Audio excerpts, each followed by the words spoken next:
Hey friends, this is the Mrs. Wolfie from our half-acre homestead. I'm sitting in my car, or not my car, my truck, outside of Briar's work, waiting for him. I've got to turn the air conditioning on because there's a lot of mosquitoes and I have my windows closed. The other night, a couple of nights ago, I came to pick Briar up from work, and as I was driving through Wakefield, there was a young man riding a bike with a bunch of his friends, but he was riding a bike and he had no lights on it. And I noticed, even though the street was well lit, he wasn't really visible because he had no lights or reflectors. So I slowed my truck down and I said, honey, even on a well-lit street, bikes need lights at night. And he said, okay, ma'am, thank you, ma'am. And I went, wow, that was a really positive experience. So I shared it on Facebook.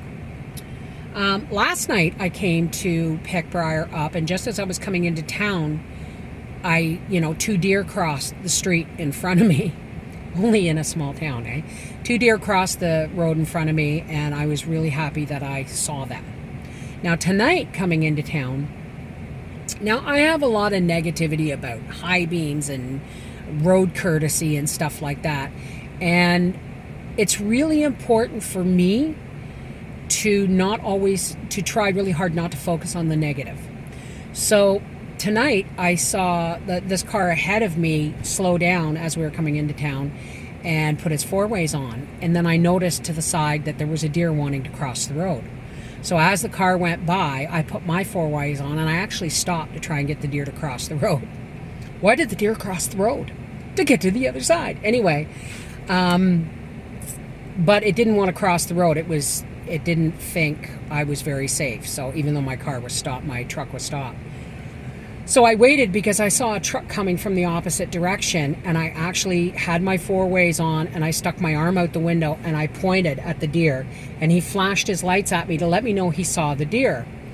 Now I have an issue with these LED bar lights but at this point, these came in really handy because he slowed down and he stopped and he flashed his bar lights, his LED bar lights at the deer, and the deer took off back into the bush. And it was one of those, the bike and the deer and everything, it was one of those really positive reinforcement things that made me realize that there's hope for humanity. This is the Mrs. Wolfie from our half-acre homestead saying, remember folks, when you're looking at the positive and counting your blessings, it's really hard to be negative. Take care. God bless.